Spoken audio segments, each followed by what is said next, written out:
Selamat siang. Kenalin aku Hana, usia aku 22 tahun. Jujur aku belum pernah pacaran. Secelup dua celup sering. Serius aku gak pernah pacaran, tapi aku pernah ditespek diam-diam sama mamaku. Sumpah. Dan itu alasannya cuman karena aku lagi lemes. Perkara lemes loh. Maksud aku kan orang dibentak brimob juga lemes ya bang ya. Kenapa ditespek, aneh banget dah. Jadi itu situasinya, subuh-subuh mamaku ngebangunin nyuruh kencing. Dari sini aja sebenarnya udah aneh ya. Orang mah subuh-subuh sholat, ini suruh kencing. Dan pas aku udah di toilet, itu mamaku datang nyamperin sambil bawa mangkok. Jadi mangkoknya itu mangkok kecil yang biasa suka ada di pecel lele, tahu kan? Yang buat kobokan. Mamaku bilang, nak nanti kencingnya tampung sini ya. Pas aku lihat, mana masih ada jeruk nipisnya lagi. Tapi situ aku bilang, aku jawab ke mamaku, Mak, ini mau setengah apa penuh? Setengah aja nak, setengahnya lagi taruh termos katanya. Iya aku serius gak pernah pacaran, karena aku punya traumatik sama background rumah tangga orang tuaku yang dimana udah pisah dari sejak aku masih dalam kandungan. Dan alasan mereka pisah itu karena papaku terlalu pro ke ibunya. Sementara mamaku pro ke 3 periode.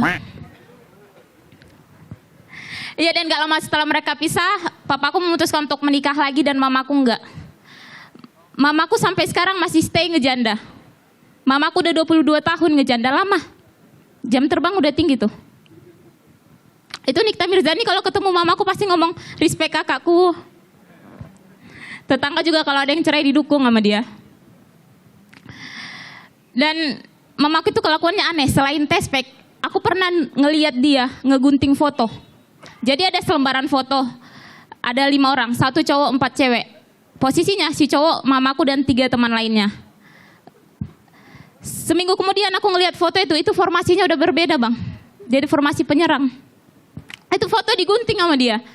Yang tadinya 5 tinggal berdua. Kesisa siapa? Si cowok dan mamaku.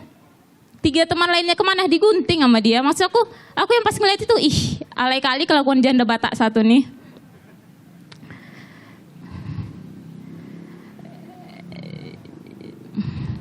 Ya mungkin sekian. Terima kasih.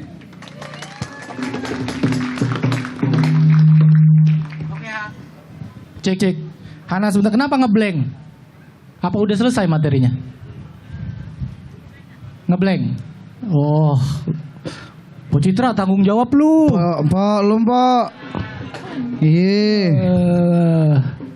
Oke, gue tahu kenapa berat tampil setelah Po Citra. Jadi ini buat catatan buat teman-teman lain kalau semisal urutan tampil kalian setelah komika yang pecah, sebisa mungkin dibahas dulu komika sebelumnya. Karena juri, penonton, semuanya itu masih nempel sama materinya komik yang pecah itu. Jadi jangan langsung memperkenalkan diri terus masuk ke materi lu. Itu terlalu jauh ya. Jadi dikasih jembatan dulu, dikasih riffing tipis tentang Po Citra, baru masuk ke materinya. Ini tips dari gue ya supaya nggak seperti Hana tadi. Jadi sayang sekali tadi Hana kurang dapat perhatian karena masuk langsung materinya Hana ya.